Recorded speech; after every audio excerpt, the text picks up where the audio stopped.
Hello friends, नमस्कार। मैं मिथिलेश चौधरी। आज हम लोग बहुत ही बेहतरीन सब्जेक्ट लेकर के आए हैं। बहुत ही बेहतरीन सब्जेक्ट लेकर के आए हैं। देखिए, बिजनेस कैसे करें, बिजनेस को कैसे करें, बिजनेस को कैसे करें, ये सवाल सबको आता है। क्या सभी लोग बिजनेस कर सकते हैं? नहीं कर सकते हैं। बिजनेस करने का तरीका क्या होना चाहिए ताकि आपको लॉस ना हो? बस तो बिजनेस कैसे करना चाहिए? तो बिजनेस के सब्जेक्ट पर जाने से पहले कुछ बिजनेस रिलेटेड ही आपको थॉट लिखा हूँ कि पहला थॉट क्या है? फैक्ट्री और वेयर हाउस के बीच फर्क होना चाहिए। फैक्ट्री को वेयर हाउस में बदलने से सिर्फ नुकसान ही होगा। फैक्ट्री में ये चीजें शामिल होती है: खरीदारी,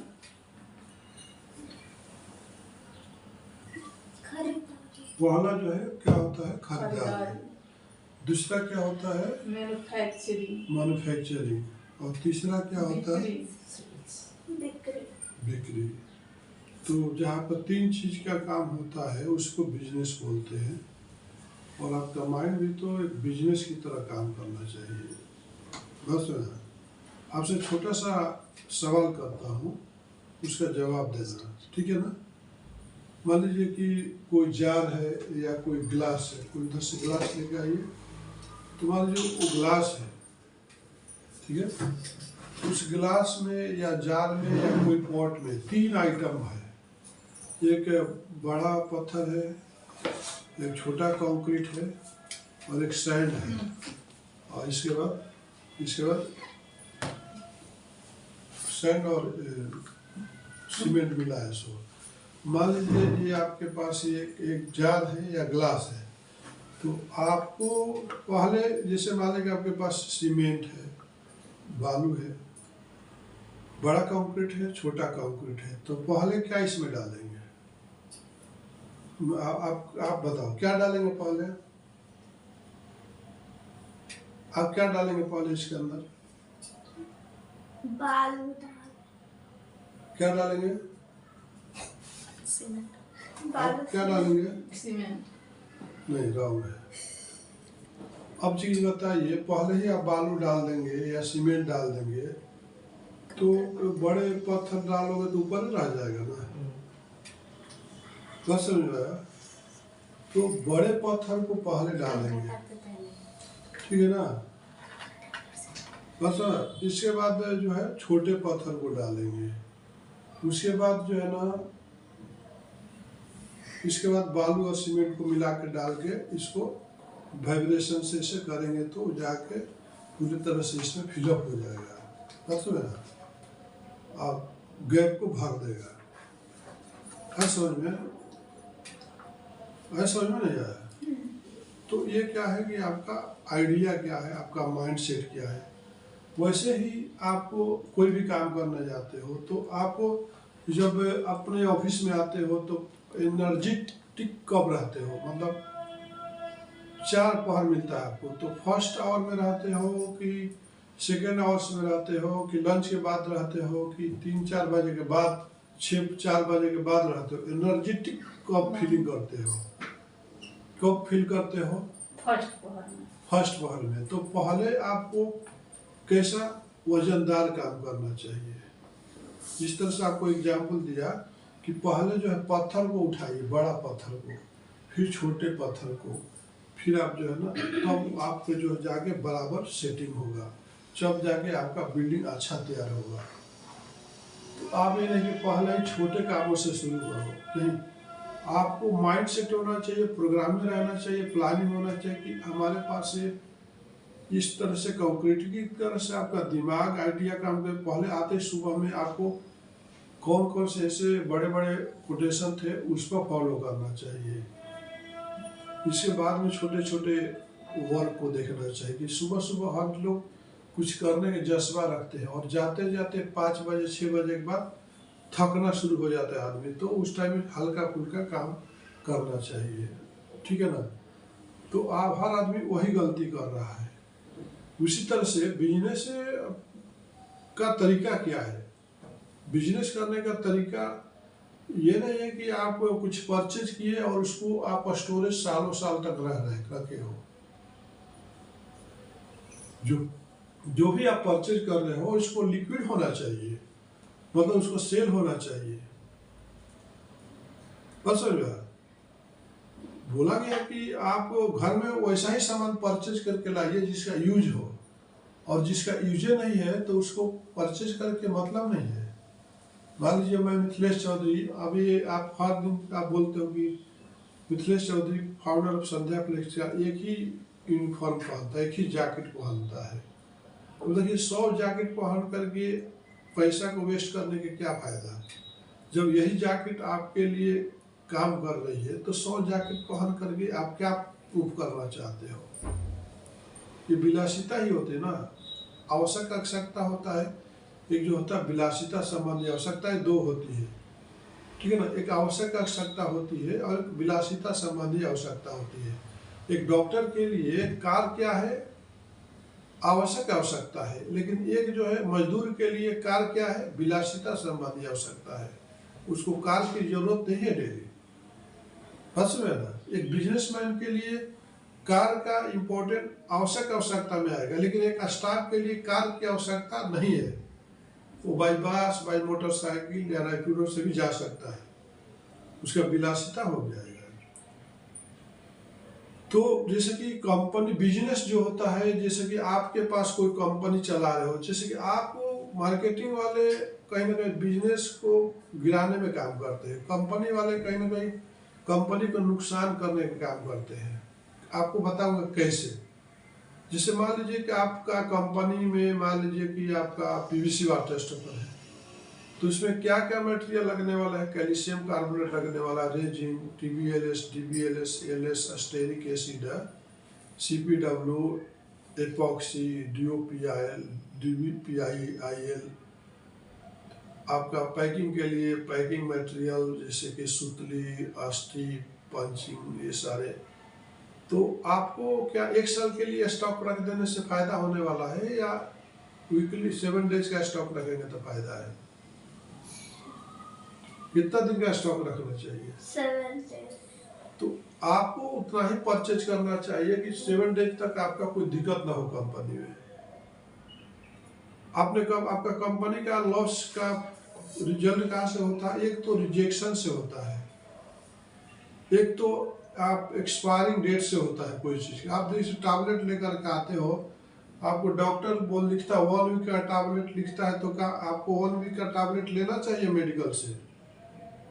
नहीं लेना चाहिए, क्योंकि आपको 2 दिन का ही लेना चाहिए, 2 टाइम का। उससे फायदा हुआ कि नहीं हुआ तब आप फिर आप दवा आपको चेंज करेगा डॉक्टर? नहीं, मेडिकल वाला नहीं करेगा। वही तो रीजन है कि आपको कंपनी में जो भी रॉ मटेरियल है उसका यूटिलाइज होना चाहिए। आपके कंपनी में देखिए, फैक्ट्री को फैक्ट्री ही रहने दीजिए, गोदाम मत बनाइए, वेयर हाउस मत बनाइए। कहीं भी आप फैक्ट्री में जाओगे तो वहाँ पर प्रोडक्शन चलता हुआ मटेरियल दिखेगा और फिर वो डिस्पैच हो जाना। ये नहीं कि उसका स्टॉक रखने का पोजीशन नहीं आना चाहिए। वेयर हाउस मत बनाइए, अपने दिमाग को भी फैक्ट्री बनाइए, वेयर हाउस मत बनाइए। बिजनेसमैन जो होता है अपने दिमाग को फैक्ट्री की तरह चलाता है, वेयर हाउस मत नहीं बनाता, स्टोरेज में मत बनाओ। जो फालतू चीजें है ना उसको कहीं वेयर हाउस में लिखो। वेयर हाउस का मतलब कि आपका व्हाट्सएप है, आपका सिस्टम है, आपका नोटबुक है, कोई कुछ बोला तो आप दिमाग में कितना रखोगे? उसको नोट करके स्टोरेज की तरह अलग रख दो। जितना आपका माइंड खाली रहेगा फालतू चीजों से, उतना आपका प्रोडक्शन अच्छा होगा दिमाग से। बस हो। तो एक बिजनेस जो माइंड है उसको खाली एक मालिक को उसका स्ट्रेटजी क्या होना चाहिए, उसको सोचने की शक्ति खाली रहना चाहिए। हर दिन प्लानिंग करे, आज का थॉट क्या है, और सोच करके सुबह सुबह ही ज़्यादा काम करेगा। बाद में उसके बाद बहुत सारा टेंशन आएगी। तो आपको भी हर स्टाफ को बोला जाता है कि आप अपने माइंड को फैक्ट्री की तरह यूज करो, स्टोरेज की तरह नहीं। जो चीज़ है आपके पास प्राइस लिस्ट है, उसको अपने सामने डेस्कटॉप पर प्रिंट आउट लेके रखो। कोई भी बोलता है तो सामने ओपन करके बात करो, कोई जरूर कि सब इसमें रखने का। टेक्निकल डाटा आपके उसमें रहता है, जोड़ने के दिमाग में रखना, जो काम की चीज़ है वही दिमाग में रखिए। फैक्ट्री है ये, खाली रहेगा ना तभी वो दौड़ेगा, फैक्ट्री में जगह रहेगा तभी प्रोडक्शन होगा। पर चारों तरफ स्टोरेज से भर दोगे तो फैक्ट्री में काम कैसे करोगे? अनर्गल चीजें अपने दिमाग में भर लोगे तो आप अच्छा चीज कैसे सोच सकते हो? यही रीजन है कि लोग जो है ना, कुछ बहुत लोग बिजनेस में डाइवर्ट करते हैं, वर्क डाइवर्ट करते हैं। बिजनेस जो मैन होता है वर्क को डाइवर्ट करता है, खुद सब कुछ नहीं करता है। मार्केटिंग का अलग, अकाउंट्स का अलग, प्रोडक्शन का अलग, डिस्पैच का अलग, सारे टीम को वर्क डाइवर्ट करता है। वो बिजनेस का सही तरीका होता है। पूरे चीज खुद करेगा, पूरे दिमाग में सब कुछ खुद भर लोगे तो तुम्हारा दिमाग तो गोदाम बन जाएगा, स्टोरेज बन जाएगा, जहां पर जाला फाला सब रहेगा। बस हो जाएगा तो तुम्हारा दिमाग काम नहीं करेगा। तो बिजनेसमैन को देखिए, बड़ा बिजनेस करना है तो छोटा बिजनेस से आदमी को डेवलप करना, टीम वर्क कराना, हर टीम का रिस्पॉन्सिबिलिटी रहना कि आपका दायरा यहाँ तक है, अब प्रोडक्शन वाले का दायरा यहाँ है, प्रोडक्शन ऑपरेटर का इतना है। उसको देखना चाहिए कि अब मान लीजिए आपके कंपनी में आप जाकर देखो, सालों साल तक कुछ मटेरियल पड़ा हुआ है, उसका यूज नहीं हो रहा है, पैसे स्टॉक हुआ है, तो उसका नुकसान कहाँ से होगा?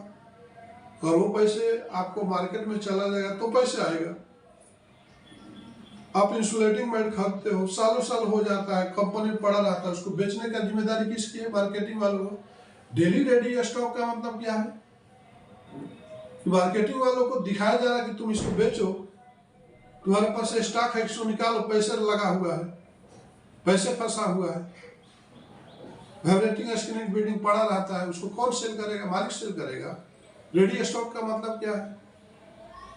उसी तरह से रॉ मटेरियल स्टॉक का मतलब क्या है कि भैया इतना होना चाहिए, ये अब भी ये कम होने वाला है, हमेशा सीपीडब्ल्यू का 4 ड्रम रहे तभी परचेज करना चाहिए। तो आप रॉ मटेरियल स्टॉक लेवल मतलब 4 ड्रम इतना होना चाहिए, 3 टन पाउडर एवरीडे होना चाहिए स्टॉक में।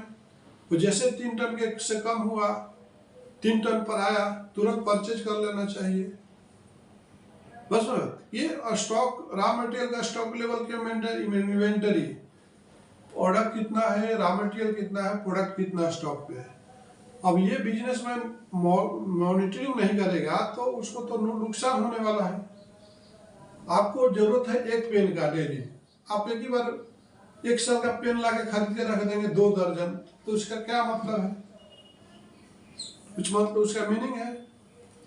आपको एक A4 का पेपर महीने में 1 बंडल लगने वाला है, 1 दर्जन ला के खरीद के रख दोगे 10 रुपये बचाने के लिए, तो क्या मतलब है उसका? कोई मीनिंग है उसका? Everything is expire day by day, हर कुछ एक्सपायर होता है। माउचर पकड़ता है पेपर में भी, पुराना पेपर को लगा के देखो, माउचर पकड़ेगा, प्रिंट निकालोगे तो चिपकेगा, आउटलेट फैक्ट्री से आएगा तुरंत फ्रेश रहेगा। पेन भी इसमें स्प्लिट से बना होता है, पेन रखे ड्राई हो जाएगा। आप रॉ मटेरियल कंपनी में रख तो भी एक्सपायर उसका डेट है, सबका सेल्फ लाइफ होता है। तो बिजनेस का तरीका क्या है? बिजनेस का तरीका आपका यही है कि उतना ही रॉ मटेरियल परचेज करिए, उतना ही स्टॉक रखिए जो कि सेल हो जाए। 7 डेज से ज़्यादा आपके पास कोई भी, चाहे फिनिश प्रोडक्ट हो या रॉ मटेरियल हो, 7 डेज से ज़्यादा आपको मेंटेन करना बोले तो आप जो है लॉस में जा रहे हो, आपका पैसे जो है ना वहाँ पर रुक गया है। सेविंग अकाउंट की तरह, सेविंग अकाउंट से आपको क्या फायदा होता है और करेंट अकाउंट से क्या फायदा होता है? सेविंग अकाउंट्स में 2.5% ही बढ़ेगा वो भी साल में, तो क्या फायदा है सेविंग अकाउंट्स में पैसे रख देने से? करेंट अकाउंट्स में रखने से आपका पैसे ट्रांजेक्शन होते रहेगा, 100 रुपया 110 रुपया बनाएगा, 100 रुपया 105 रुपया बनाएगा। बात समझ में? तो आप भी अपने दिमाग को गोदाम की तरह यूज मत करो, फैक्ट्री की तरह यूज करो। चलते रहना चाहिए दिमाग, तब उसमें आपको जो नदियां बहती है ना उसके ही लोग पानी पी सकते हैं, जो तालाब के पानी पीने लायक नहीं रहता है। बस समझ रहा है, क्योंकि नदियाँ जो है हमेशा बहती रहती है तो उसका पानी अच्छा होता है। चाहे गोदावरी नदी का ले लो, चाहे गंगा नदी का ले लो, चाहे मंजीरा का ले लो, चाहे कृष्णा नदी को लो, सब पानी पीने के लायक रहता है क्योंकि वो बह रही है। बात समझ रहा है। गोदावरी का मतलब जाम हो जाना, वेयर हाउस का मतलब जाम पड़ा हुआ वहां पर, स्टॉक मतलब आपका पैसे वहां पर स्टॉक हो चुका है। बस तो आपको कभी भी गोदाम की तरह काम नहीं करना चाहिए। आपका दिमाग का जो फालतू चीज निकाल डालो, अपने बुक पर लिख लो, सब कुछ अपने दिमाग में मत रखो। उतना ही में दिमाग में रखो कि आज कितने कोटेशन दिए, कौन सबसे टॉप कोटेशन है, किसको हमको फॉलो करना है, ये दिमाग में रखोगे तो ऑर्डर आएगा ना। हमारे पास क्या रेडी स्टॉक है उसको फॉलो करोगे तो आप सेल ज्यादा करोगे ना। किसी का मान लीजिए कि कोई इंक्वायरी आया तो बिजनेस के लिए तरीका क्या है कि पहले इंक्वायरी को लाना। इंक्वायरी लाने के लिए आपको हर दिन जो है ना, इंक्वायरी लाने के लिए काफ़ी प्लेटफार्म है, काफ़ी सोशल मीडिया है, उसका हर दिन आप यूटिलाइज नहीं करते, यूज नहीं करते हो। जैसे इंडिया मार्ट है, ट्रेड इंडिया है, जस्ट डायल है, एक्सपोर्टर इंडिया है, खुद का वेबसाइट है, आपका इंस्टाग्राम है, फेसबुक है, ट्विटर है, पिंटरेस्ट है, यूट्यूब चैनल है। इसको आप इस्तेमाल नहीं करते हो हर दिन। आपको व्हाट्सएप में आपका एक मैसेज नहीं लगाते हो, इमेजेस क्रिएट नहीं करते हो, तो आप बिजनेस करने का तरीका नहीं अपना रहे हो। इंक्वायरी कहाँ से आएगी? अगर ये सारे काम करने के बाद आपका इंक्वायरी आती है, इंक्वायरी को ढंग से उसको पेशकश करना कस्टमर से, फिर उसको ऑर्डर के कन्वर्ट करना होता है। फर्स्ट क्या होता है कि इंक्वायरी जनरेट करना होता है। इंक्वायरी कैसे आएगी, लीड्स कैसे आएगा? इंक्वायरी जनरेट करना, वो लीड जनरेट करने को बोलते हैं। आप बिजनेस लगा लिए तो आपको खरीदेगा कौन जब आप दिख ही नहीं रहे हो गूगल पे? तो दिखाने के लिए आपको हर दिन इमेजेस पर काम करना होता है, आपका वेबसाइट पर काम करना होता है कि आप कितने जगह, इंडिया इतना बड़ा है, सराउंडिंग कितना किलोमीटर में है, तो आप उतना हर दिन कहाँ कितना दूर जा सकते हो, एक दिन में कितना जर्नी कर सकते हो, 100 किलोमीटर, 200 किलोमीटर। लेकिन ये गूगल जो है ना, एक दिन में ग्लोबल को जर्नी कराता है, पूरा वर्ल्ड तक जर्नी करा देगा, इंडिया को जर्नी कराने का काम करता है विद इन सेकेंडों में, मिनटों में। वो कैसे पॉसिबल होता है? आप उस पर इमेजेस डालिए, अपना हर दिन कुछ न कुछ प्रोडक्ट, कुछ न कुछ कॉन्टेक्ट डालिए ताकि लोग देख सके। तो ये लीड जनरेट तब होगा जब आप दिख रहे हो। आप दिखेंगे तभी आपसे पूछे, यहाँ पर जितने लोग बैठे हैं मैं उन्हीं से सवाल कर पाऊंगा ना जो यहाँ पर दिख रहे हैं। तो वहां से इंक्वायरी आएगी, उस इंक्वायरी को आप प्रॉपर ढंग से कोटेशन दो। सेकंड प्रोसेस बिजनेस करने का तरीका। तीसरा क्या प्रोसेस, कोटेशन देने के बाद उसको फॉलो करो ऑर्डर के लिए। ऑर्डर फॉलो करने के बाद ऑर्डर आ गया तो उसको आप परफॉर्मा इन्वेस्ट दीजिए। परफॉर्मा इन्वेस्ट में देने के बाद आप अपना बैंक डिटेल भेजिए, आपका जीएसटी डिटेल भेजिए, आपका पैन कार्ड भेजिए, आपका आधार कार्ड भेजिए। अब मान लीजिए को आपके पास मटेरियल नहीं है, ऑर्डर आ गया, तो आप किसी से परचेज करोगे तो आप अपना एक वेंडर फॉर्म बना के रखिए। उस वेंडर फॉर्म को सप्लायर को भेजिए, उसको बोलिए फिलअप करके दो, आपका कैंसल चेक दो, आपका आधार कार्ड दो, आपका पैन कार्ड दो। जैसे आपसे कस्टमर पूछता है, वो पता चलेगा कि वो कस्टमर जो है कितने का टर्नओवर कर रहा है साल में। उसका balance sheet low, IT return low, GST file कर रहा है कि नहीं कर रहा, उसका भी रिकॉर्ड लो। हो सकता है वो फेक सप्लायर हो, जीएसटी भी फाइल नहीं करता हो। तो एक वेंडर फॉर्म बनाइए, याद रखिए हर एक कंपनी का एक वेंडर फॉर्म बना लीजिए। आपके पास 2 दिन टाइम है, वेंडर फॉर्म बना लीजिए चारों कंपनी का, ठीक है। हर एक सप्लायर, बिजनेस वाले को, मार्केटिंग वाले को जब भी किसी को ऑर्डर देना होगा तो उसको पहले बोलिए वेंडर फॉर्म भरिए, आपका कैंसल चेक भेजिए, आपका जीएसटी, आधार कार्ड, पैन कार्ड। तो वेंडर फॉर्म से क्या होगा, उसको जीएसटी मार के देखोगे कि ये जो कस्टमर है, ये जो सप्लायर है, क्या जीएसटी फाइलिंग कर रहा है कि नहीं कर रहा है। अगर आप लोन लेने जाते हो तो पहले तो बहुत कुछ देखता था, आज तो देख रहा है कि आप जीएसटी फाइलिंग कर रहे हैं कि नहीं कर रहे। आप मान लीजिए कि आपने आरती ने वैष्णवी को सेल किया, लेकिन वैष्णवी ने आरती को पूरा पेमेंट किया, लेकिन आरती जो है जीएसटी फाइल नहीं किया, तो वैष्णवी का तो लॉस हो गया। क्या मिला? इसने तो 5% का बिजनेस किया और 18% तुमने ही आरती ही ने ले लिया। तो इनको क्या मिला? और घर से 13% गया। बस समझो। तो आरती को प्रूफ करने के लिए आरती जो गुड सप्लायर कैसे, तो वैष्णवी को आरती से वेंडर फॉर्म भरवाना, उसमें लिखवाना आपका फिलअप करके दो, आप जीएसटी फाइल कर रहे हैं कि नहीं कर रहे, आप जेन्युइन सप्लायर है कि नहीं है। हर किसी से कुछ भी नहीं लिया जा सकता है। लोग जो है दुकान पर ही परचेज क्यों करते हैं? चलते हुए फेरिया से नहीं करते हैं। अगर फेरिया वाला आके बोले कि ये फोन ले लो सर, आप ये 25,000 का फोन है, 5,000 में दे दूंगा, तो क्या आप लोग ले लेते हो? नहीं। किसी दुकान पर जाके 25,000 देना पसंद करते हो, लेकिन 5,000 लेना पसंद नहीं करते हो, क्योंकि वहां पर फ्रॉड हो सकता है। बस उस पर ट्रस्ट नहीं किया जा सकता। तो सप्लायर पर ट्रस्ट करने के लिए आपको उसका डाटा लो, वेंडर फॉर्म फिलअप कराओ। हर आदमी का जिम्मेदारी है। बिजनेस का तरीका यही है। हर किसी से ले लेते हो, पता चल जीएसटी ने फोन नहीं उठाएगा, पैसे तो आ गया, उसको क्या कर लेते। क्या इंडिया का कोई इतना अच्छा कानून है कि आपको पूरा उसका जाके गले पकड़ के दिलवा देगा? आपको पॉसिबल ही नहीं है। आपके हाथ से पैसा फिसला तो समझो आपको पास आने वाला नहीं है। बहुत केयरफुली बिजनेस करना पड़ता है। आगे समझ में।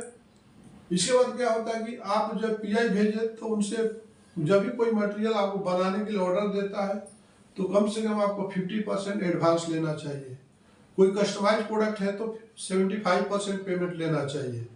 हो सकता है बहुत सारे कस्टमर आपको 25% पेमेंट दे करके बोलते हैं बना दीजिए। आपको मार्जिन कितना है? 10% का। आपने बना दिया, वो माल लेगा ही नहीं। ऐसे भी एग्जाम्पल है, नहीं है? रिलायंस नोबल वाले ने हमको 25% पेमेंट किया था 2018-19 में। ऑर्डर दिया था 3,50,000 या 4 लाख कुछ। उन्होंने मटेरियल बना दिया, कस्टमाइज था, लेकिन आज तक नहीं लिया। उसका तो 25% अपने पास पेमेंट आ गया, लेकिन आपका 4 लाख का लॉस हो गया। एक और कस्टमर जो 3 मंथ बैक के वैष्णवी डील किया, वो केवल 20,000 एडवांस दिया और 2 लाख का ऑर्डर दिया। होज बनवा दिया, लेकिन होज आज तक वो लिया नहीं, अब 20,000 रुपया छोड़ दिया। लेकिन आपका कितना नुकसान हुआ? 2 लाख का नुकसान हुआ ना। और वो अगर वो मटेरियल जहाज भी कंपनी में पड़ा हुआ है। बस समझा। तो कोई भी कस्टमाइज प्रोडक्ट है तो बिजनेस का क्या तरीका है कि आप अगर कस्टमाइज है, रेगुलर नहीं चलने वाला है, पीवीसी वाटर स्टॉपर मान लीजिए आज कोई नहीं लेगा तो दूसरा कोई ले लेगा, वो आपको टेंशन नहीं है, क्योंकि ये रेगुलर किसी न किसी को जाने वाला है। लेकिन क्या व्हाइट वाला भी माल किसी को ऑर्डर दे दिया तो क्या आप व्हाइट वाला माल आप बना सकते हो? तो आपका जवाब क्या रहेगा? नहीं। क्यों? White colour and blue colour ये कस्टमाइज प्रोडक्ट, तो वहां पे आप रिस्क नहीं ले सकते। अगर कल नहीं लग जाएगा। रिसेंटली का बात है, 1 मंथ बैक एक ने 150/6 mm का 1000 मीटर का ऑर्डर दिया। 2 दिन के बाद बोलता है अभी हमने प्रोडक्शन में नहीं लिया था, जबकि हमारा रेगुलर कस्टमर है। तो हमने उसको पूछा लेना नहीं लेना, लेना नहीं लेना, हा? तो हमने उसको रोक दिया। वो बोला होल्ड कर दिया, रोक दिया। बस समझो। कभी कभी अभी रिसेंटली एक केस है, एक बोला कि मेरे को आपके पास 300/6 mm का रेडी है तो 10 बंडल भेज दीजिए। वो कितने दिन पड़ा रहा वहां पे SRLT में, क्योंकि रेगुलर कस्टमर है। तो हमने आपके लिए बना दिया, हम वापिस कैसे ले सकते? आपने बोला आप आरती जो है वैष्णवी का रेगुलर कस्टमर है, आरती बोले कि ये भेज दीजिए और बाकी जो है ना 2 दिन के बाद दे दीजिए।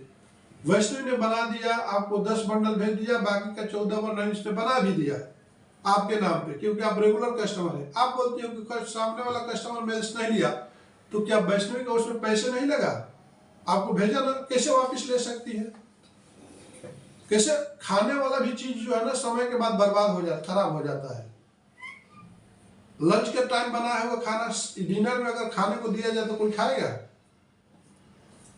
बस। तो इस तरह के मार्केट में सिचुएशन आते रहते हैं, इसको कैसे हैंडल करना बिजनेस को करने का तरीका क्या है। तो हर जगह पर बहुत केयरफुली होना जरूरी होता है। नुकसान आपके हर कदम पे है, पल पल पे है। बिजनेस में थोड़ा भी लापरवाही आपको बिजनेस को नुकसान कर सकता है। समझो, वही आदमी परेशान होता है जो लाइफ में कुछ प्रोग्रेस करना चाहता है। परेशान सबसे ज्यादा कौन रहता है? जो लाइफ में कुछ करना चाहता है। बाकी लोग क्यों परेशान रहेंगे? उनका कोई ड्रीम नहीं है, कोई लाइफ में कुछ करना नहीं है। बस हो गया। कौन परेशान रहता है? जिसको लाइफ में प्रोग्रेस करना है। वो क्या परेशान होगा जिसको लाइफ में कुछ ड्रीम नहीं है, कुछ करने की वो होड़ नहीं है। आप देखा होगा कि वही आदमी परेशान नजर आता है, कुछ अपने लिए करना चाहता, अपने परिवार के लिए, समाज के लिए, कंपनी के लिए, हमेशा परेशान रहेगा, बहुत मेहनत करते नजर आएगा। बस बाकी लोग क्या परेशान होते हैं? उनको तो खाली खाना है, जानवर की तरह जिंदगी जीना है। खा लिए फिर सुबह हुआ, फिर खा लिए फिर सुबह हुआ, कोई टेंशन नहीं है।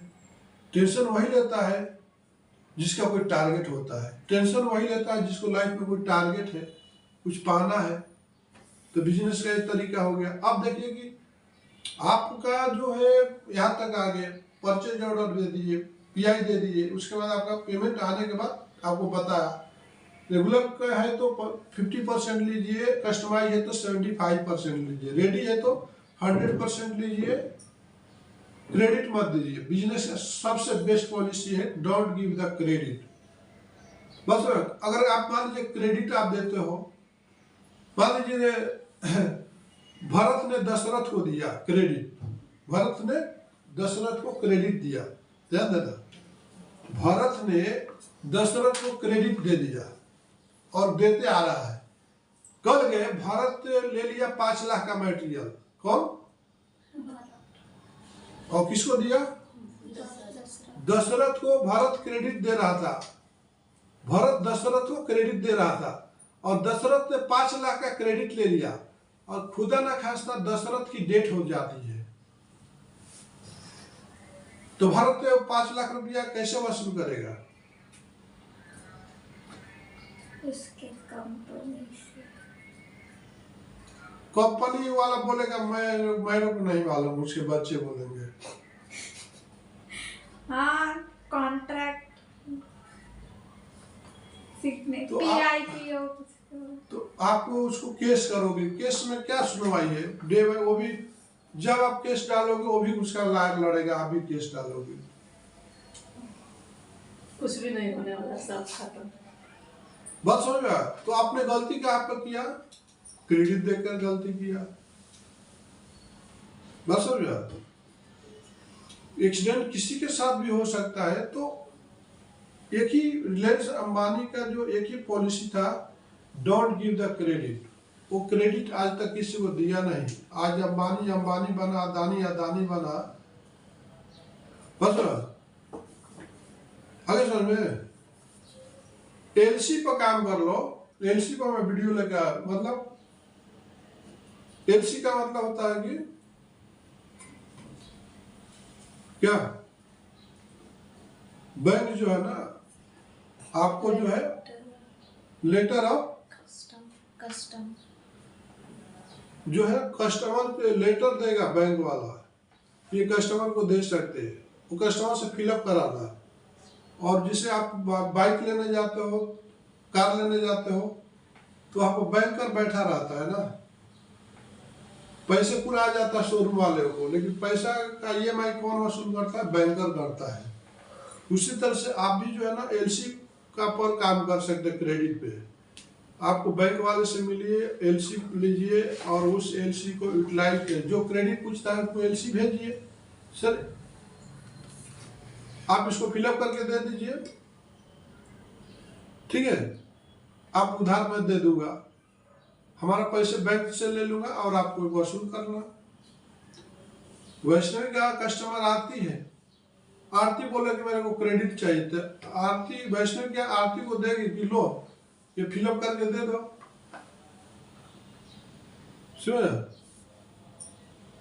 और फिलअप करोगी तो आप आप जो है ना आपसे बैंक वाला लेगा और बैंक वाला से ये ले लेगी। बैंक वाला कुछ परसेंटेज काट के मिलेगा, मगर वैष्णवी को तो पेमेंट आ जाएगा ना। बहुत सारी कंपनी आज जमीन से आसमान पर पहुंच गई, तो यही काम कर रही है। ये हो गया तरीका बिजनेस का। एक जो है बैंक गारंटी लेता है, जिससे आप इनको एक्सपोर्ट इंपोर्ट करते हो तो आपका पैसे बाहर से कहाँ पर आता है?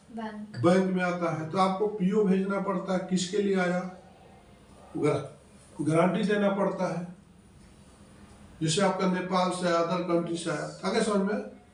तो इस तरह से बिजनेस का तरीका होता है। तो आपने ऑर्डर दिया। और दूसरा क्या बिजनेस करने का तरीका कि जो आपके पुराने कस्टमर है उनको छोड़ना नहीं है, उनके साथ संपर्क बनाए रखना है कि पुराने कस्टमर ही आपको रेफरेंस देते रहते हैं। ये बिजनेस का तरीका है। और 100 बात का एक ही बात मिला करके ये है बिजनेस करने का सबसे अच्छा तरीका कि आप जो है ना जितना ज्यादा अपने वर्क में नीटनेस रखेंगे अकाउंट्स में, उतना ही आपका बिजनेस अच्छा मेंटेन होते जाएगा। और जैसे कि बहुत सारे कंपनियां चाहे मैं चाहे कोई भी शुरू में पैसे बचाने के लिए मिस्टेक करती है। जैसे आपके अकाउंट्स पर बहुत ध्यान नहीं देती है, पहले क्या खुद करने की कोशिश करती है। जब भी आप कोई भी ऑर्गेनाइजेशन चालू करो तो पहले टैली अकाउंट्स को मजबूत करिए। शुरू से ही फर्स्ट दिन से ही आपके पास टैली होना चाहिए। लेन देन का पक्का इंफॉर्मेशन वो देगा आपको, ठीक है ना। बहुत सारे कंपनियों को नोटिस आते रहते हैं, क्यों टैली पहले नहीं लिया। आजकल टैली प्रीमियर आ रहा है, उसको कई लोग एक्सेस कर सकते हैं, मालिक भी कर सकता है, कई एक स्टाफ भी कर सकता है। उस तरह का पैकेज लीजिए और सभी लोग एक्सेस करिए, सभी लोग सब जगह से टैली से काम करें। टैली से फर्मा इनवॉइस भी दीजिए, टैली से इनवॉइस बनाइए। और जैसे ही मटेरियल आपके पास आया या जैसे ही किसी का पेमेंट आया तो आप लेजर निकालिए, उनको भेजिए कि आपका पेमेंट आ गया। मटेरियल गया, टैली से तुरंत लेजर निकालिए, भेजिए, साथ में देखिए। और दूसरा क्या होता है कि देखिए आपका तरीका क्या होता है कि जैसे कि आपने डिस्पैच किया, तो डिस्पैच करने के टाइम में कस्टमर और सप्लायर दोनों के बीच में कम्युनिकेशन रखिए, कौन सा ट्रांसपोर्ट मैनेजर। अब होता है आपको 24 आवर्स के अंदर डिस्पैच करने के बाद आपको एलआर कॉपी लेना चाहिए। और आप एलआर कॉपी नहीं ले पाते हो तो कस्टमर आपको फालतू में कॉल करता है, आपका सुबह सुबह खराब करता है। जो एनर्जेटिक के टाइम जो था, आपका काम करने का जो समय था, उसमें आप टेंशन ले रहे हो। क्यों टेंशन आ रहा है? क्योंकि आप सही ढंग से काम नहीं किया ना। उसका एलआर कॉपी ले लेना चाहिए। आपका सुबह 10 बजे का काम था, 11 बजे से 12 बजे तक अच्छा काम करने के लिए, अच्छा मीटिंग करने के लिए आज का फोकस क्या है, आज हमें कैसे काम करना है, आज कितना का ऑर्डर पकड़ना है। उस टाइम में आप टेंशन ले लेते हो, हमारा मटेरियल का क्या हुआ, हमारा ऑर्डर का क्या हुआ, कब डिस्पैच। लॉन्च के बाद जो काम सुबह में आपको एनर्जी फील कराता है, वो टाइम में हम क्या करते हैं, टेंशन पालते हैं। और जो हमारा टेंशन लेने का टाइम होता है लंच के बाद, वो टाइम में हम लोग टेंशन नहीं लेते हैं। बस हो गया। तो कोशिश करिए कि आपका जो काम करने का जो तरीका है सही होना चाहिए। प्लानिंग करिए, अच्छा फॉलो करिए, अच्छा ट्रांसपोर्ट वाले से फॉलोअप होना चाहिए, कस्टमरों से फॉलोअप होना चाहिए। हर दिन जो है ना आपके पास टारगेट ही होना चाहिए कि आज एक ऑर्डर लेके आना। महीने में 20 दिन होता है और 20 दिन आप आके चले जा रहे हो तो आप सोच रहे हैं कि हम बहुत हैप्पी है, हम कुछ भी नहीं कर करके हम अपना सैलरी उठा रहे हैं। मतलब कि आप जो है ना अपने ही पाँवों पर कुल्हाड़ी मार रहे हो। क्योंकि देखिए आपने बहुत सारा सीरियल देखता होगा, घर में पिक्चर देखता होगा, तो उसी को एक लॉन्ग टाइम पर रिस्पेक्ट मिलता है जो पैसे कमा के लाता है। कहीं भी देख लीजिए, कहीं भी समाज में सबसे ज्यादा इम्पोर्टेंट किसको दिया गया है? मनी को। चाहे आपका घर हो, चाहे बाहर हो, चाहे ऑफिस हो, चाहे कहीं भी जाओगे, किसी रिलेशन में भी जाओगे तो पैसे वाले को ज्यादा रिस्पेक्ट मिलती है ना। आप किसी शादी में जाते हो, सगाई में जाते हो, आपका सगी बहन भी क्यों ना हो, लेकिन वो गरीब हो तो उसकी बहन भी उसको बहन बोलने में शर्माती है। सगा भाई ही क्यों ना रहने दो, गरीब है, खाने के लिए मुहताज है, उसको गले लगाने में भी उसका भाई जो समाज में स्टेज पर शर्माता है। बस समझ में गया। तो आप अपने आप को ऐसा मत बना दो कि जो जिस ऑर्गेनाइजेशन में काम करते हो वहाँ पर लोग जो है ना आपका बेइज्जत करते रहे, इज्जत ही न मिले। इसलिए हर आदमी को अपने जो है ना कैटेगरी के हिसाब से अपने स्ट्रेटजी को, रणनीति को कायम रखना चाहिए। क्योंकि देखिए रिस्पेक्ट उसी को मिलता है जिसके पास पैसे है, जिसके पास नॉलेज है। तो हम जो बिजनेस का जो तरीका बताए आपको कैसे लगा, अगर अच्छा लगा तो इस वीडियो को काफ़ी लोगों को शेयर करिए। देखिए सभी लोग बिजनेस करता है मगर सभी लोग कायदे से और नियम कानून से और अपने दायरे में रह कर के काम नहीं करता है। तो ये वीडियो आपके लिए बिजनेस कैसे करना है, बिजनेस का तरीका क्या है और इसको अपने लाइफ में कैसे यूटिलाइज करना है, ये सारा वीडियो जो चिक के बोलेगा। ये वीडियो को कम से कम 10 टाइम आप रिपीट करिए, आपको कभी भी बिजनेस में फायदे के सिवा नुकसान कभी भी नहीं होगा। नमस्कार, धन्यवाद।